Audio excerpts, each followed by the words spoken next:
Welcome to Gamer's Guide to General's Traits of Panzer Corps 2.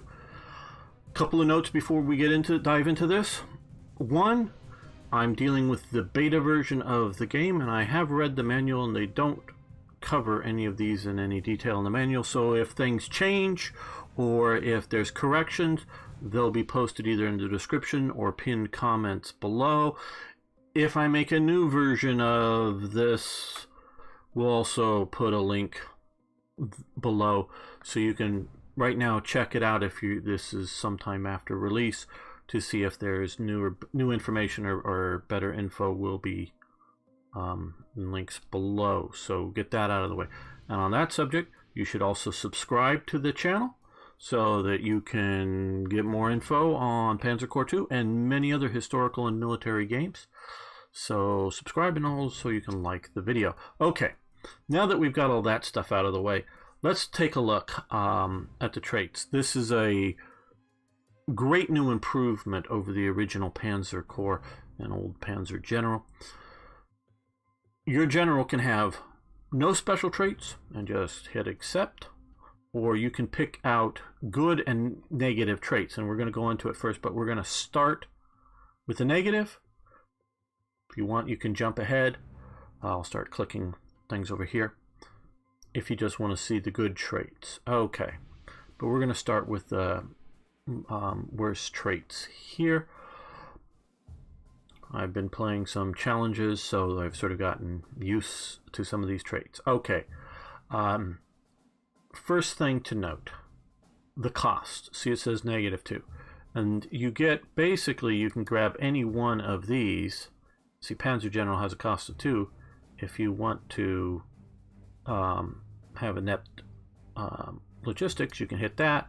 Now you can come over here and do another cost of 2,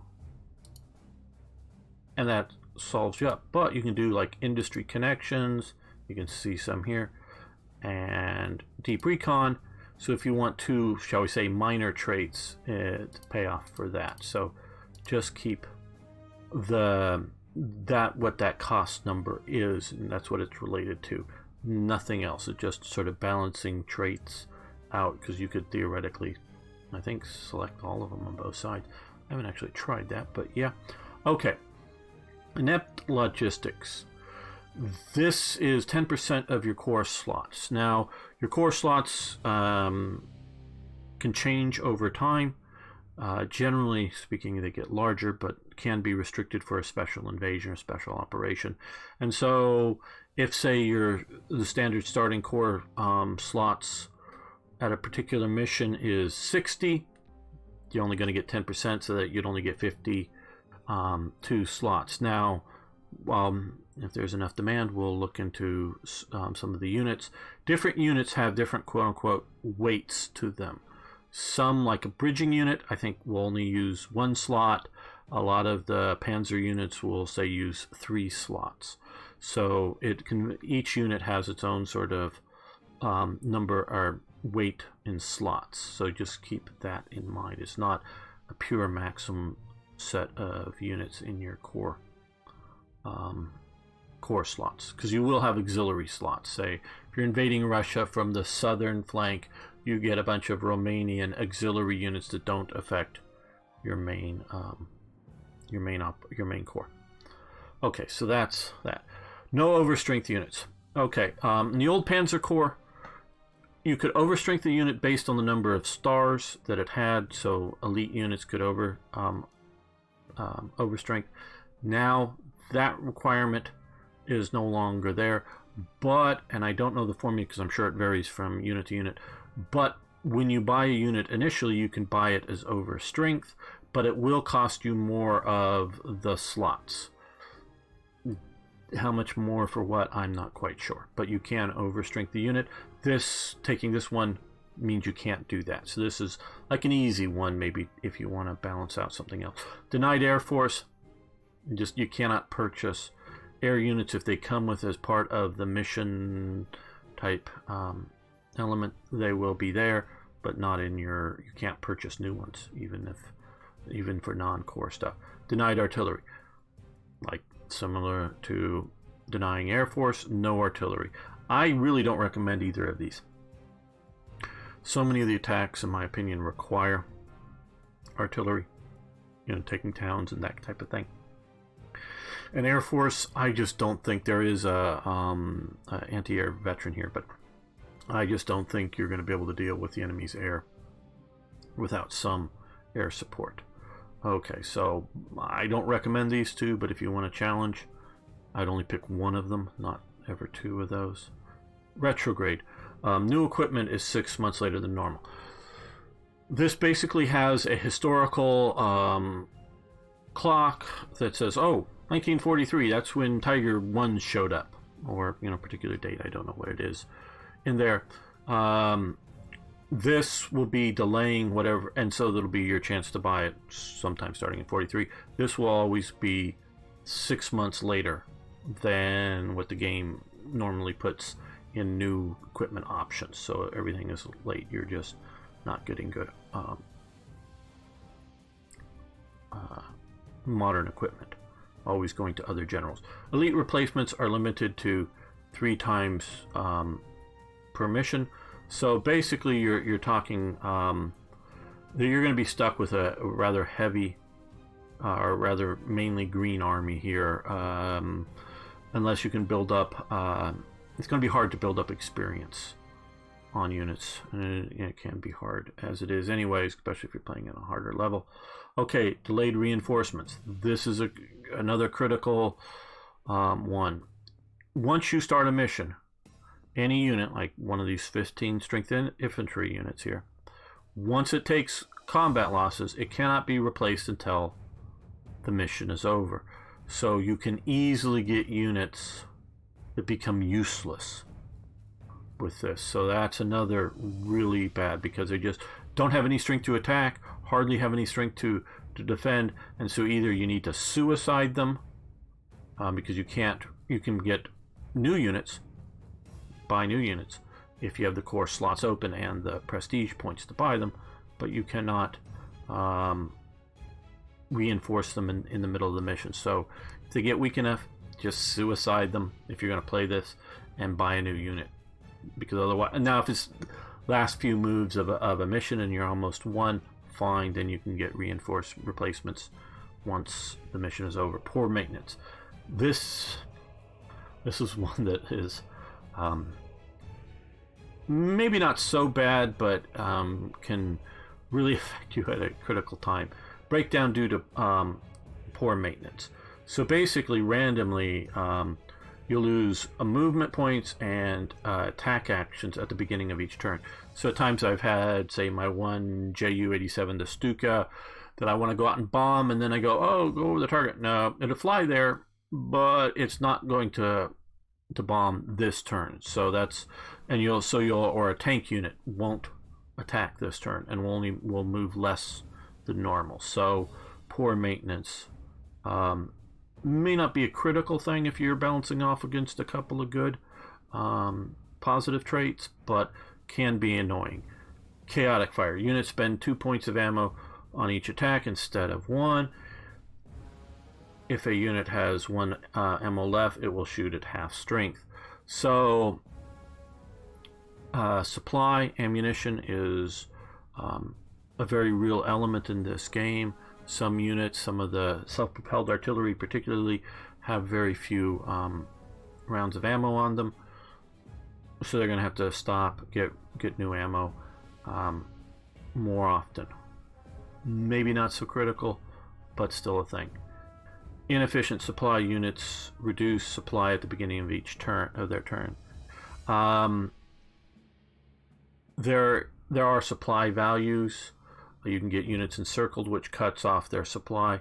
This will particularly affect, if you can, your ability to do reinforce a unit replacements in the middle of a mission, because it'll be considered at a low supply level instead of a high supply level. So it's another thing.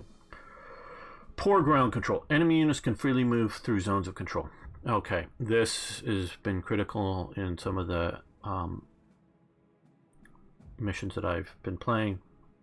if you have a line of, sort of come over here because I want to go on the, you normally, if say this Panzer 1, I think that's a Panzer 1, wasn't right there, we can't zoom in here, wasn't there, under normal conditions, this Panzer 2 and this infantry here, we're going to forget about the artillery for the moment, would have zones of control that would keep an enemy that's way out here from just rushing to the airport and forcing either your airplanes to crash if you don't have any other air bases, or rebasing to another base. They can just come on in. Now, if there's a unit just sitting in this hex right here, or I mean already sitting here, then they could normally move through one zone of control. But with no zones of control, they can be starting way out here. So long as within their movement, they can just move right in.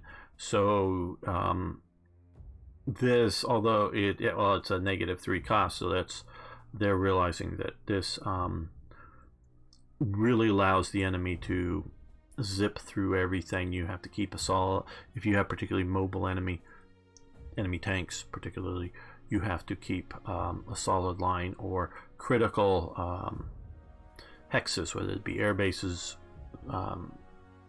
objective hexes, often cities, they will be targeted, and so that is a difficult one to deal with. Bad luck.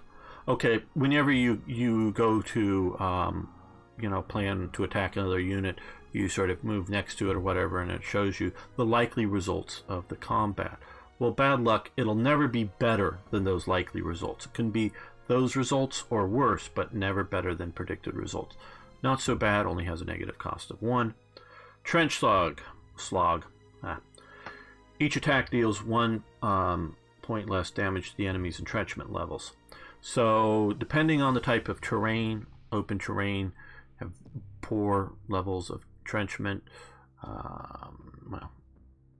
cities, and it depends on the cities, it can have higher levels of entrenchment, and each, whether attacks or artillery bombardments, air attacks, reduces their levels of entrenchment.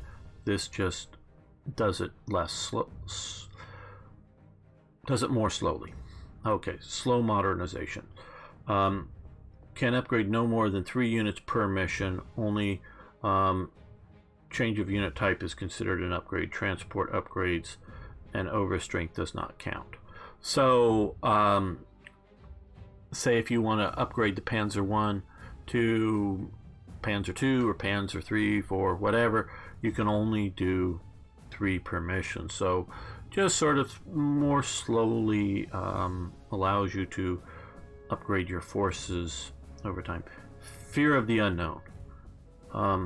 Cannot order units to move through the fog of war. This is also can be another critical one. I'm sort of surprised that it's only cost of 1, and it makes reconnaissance units. Do we have any here?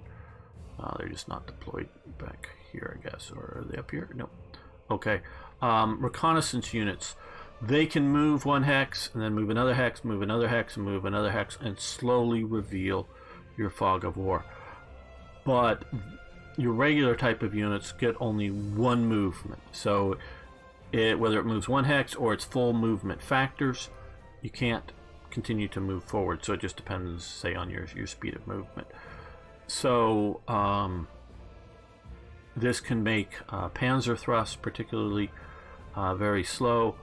But things like your Storch airplane can't fly into the fog of war, so you have to fly to the edge of the fog of war, and it doesn't have additional movement past that. Now again, your reconnaissance units can move up and keep inching forward and exposing more and more of the zone, and reconnaissance units have a larger vision area than some of the other unit types, so you can do so. Critical thing I found with this is that if I have your starting location here, and you have much of your forces up here, and you're trying to quickly bring up reinforcements, and you have a fog of war situation, you don't have a reconnaissance unit or a continuous line of observation, it really slows up their movements. And also, if you have a map in which there's a gap, say between north and south with fog of war, aircraft won't fly over the fog of war to a known area. It needs to fly around the area of fog of war. So I guess in fear of maybe there's an anti-aircraft gun hidden there or something. So it needs to fly around that, and so it means it reduces its effective range by having to go around or follow it. If there's just a narrow path forward through the fog of war to come up and do an air support mission, you'll have to follow that path. So fear of the unknown, very important. Okay, I'm going to click here just to sort of kind of show those that are decided to jump to the positive traits that we're now here. Okay, Infantry General. All infantry units cost 25% less slots, and the same with Panzer General. All units cost 25% less slots. So, if you have a regular armor unit, that it normally takes 4 slots for that armor unit. I don't know. I think like a Tiger or a maybe a long-barreled Panzer IV or something. I haven't got to some of those. Will be taking like a 4-slot unit. This means that we'll only take 3 slots instead of 4 slots for that Tiger or a similar sort of unit, or an infantry unit will take 25%.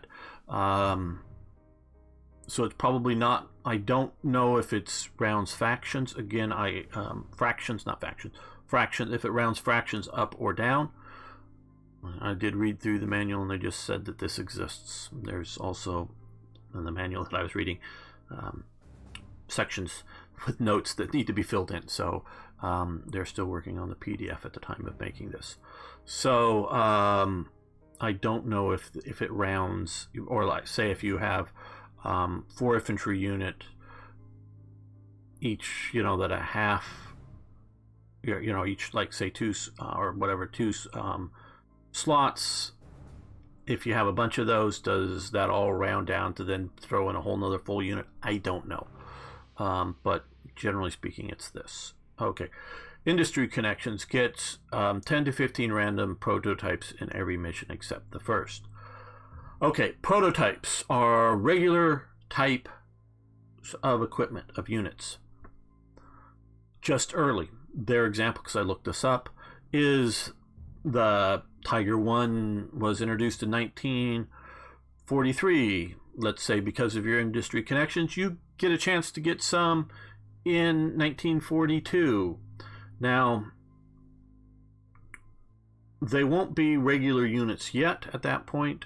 They will be there, and I didn't fully understand from some sort of pool for polling reinforcements to the unit may be limited, meaning you don't have many of the Tigers, meaning you got 1 unit, but maybe you don't get to get replacements rapidly for that. I'm not quite sure on that at the time from reading the manual, but it did say that once it becomes a no longer a prototype, once its normal start date, then it reacts, that unit will react as per normal. So this just potentially gets you equipment earlier than the date normal. Liberator, plus 50% prestige for capturing flags. This is your main way of getting prestige. There is no longer a marginal and decisive victory for more prestige. So if you achieve a mission in fewer turns than required, it doesn't help you out. So you might as well take the time to go for missions at their normal, or fully at their normal turn numbers, to say maximize or minimize your losses, maximize killing the enemy. But this, if you want to get more prestige. Deep Recon. Map around all primary objectives is permanently revealed. 5% accuracy bonus from all recon units. Okay, recon units have what they call an accuracy bonus. If you're attacking with an infantry unit, if we were going to attack this unit, and there was a recon unit here, and you're attacking with an infantry unit, you'll get a reconnaissance bonus, which improves your accuracy. So I guess that's how effective your rifle, how effective the damages are. I'm not exactly sure, even after reading about it, what accuracy affects. Mass attacks, I'm maybe go on these on another time, is just, I've been told, helps your initiative.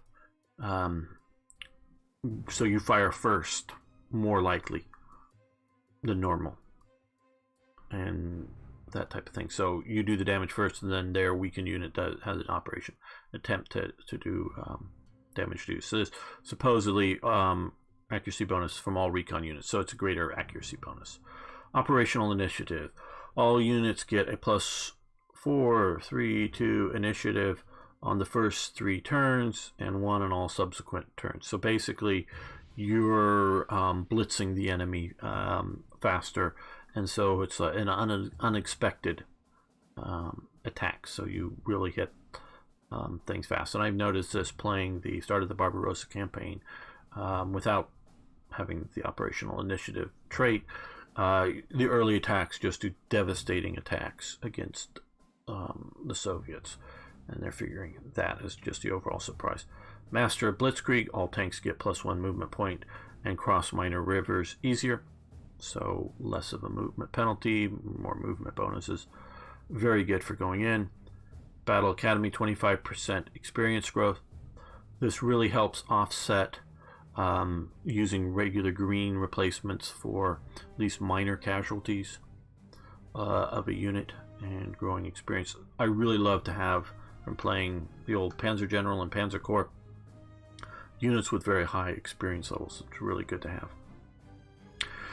Gives additional auxiliary slots in every battle equal to 50% of the available core slots. So this basically means you can buy auxiliary units that won't follow you through from mission to mission, so they won't be gaining experience in the future. They can be throwaway type units because of that.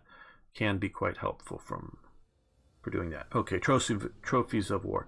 Get 2 times the captured equipment and 2 more prestige when forcing an enemy to surrender. You can capture equipment. If you capture enough equipment, my understanding, you'll be able to buy from the purchasing screen captured enemy equipment. But it's, again, from reading it, I'm not entirely sure. Again, look below if there's corrections or further details from a sort of a pool of captured equipment. So say you go through the French campaign, you capture a bunch of French anti-aircraft guns. So now you have an anti-aircraft unit that you can buy. So you buy it, and it takes a lot of damage. You may run out because you're no longer fighting the French, you're now fighting the Soviets. You run out of, again, this is my understanding, of replacement captured equipment. You have used it up. So keep that in mind. This just means you get more captured equipment. Deadly Grasp. Encircled enemy units suffer twice the penalties. This very much has supply and other concerns for encircled units. So they get, when you encircle units, they get twice the penalties. Flexible command. Splitting units does not consume unit slots. Okay. I've not really used the splitting units feature. I think some of their main reasons for using this is, again, the encirclement ideas. So if you want to say, if you have these guys dug in up here, and you've got some armor units that aren't good at getting, especially if they're in a city or something, but not in a real supply source, and so instead of doing a head-on assault onto them, you can take one of these units, split it in half, so now you have 2 half-strength units that can sit outside of them and choke them of supply and other penalties for having them encircled. So it helps with that, but obviously the unit will be weaker.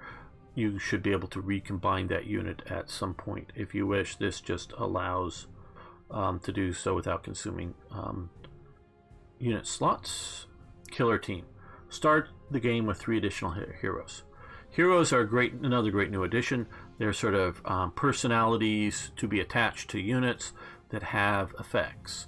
One type of effect is, say, like artillery, that normally does a lot of emotional damage, or as I sort of call it, but morale damage. All that morale damage is you still get the morale damage, but you also get equal amounts of actual damage on the unit. That's just give one of the heroes traits.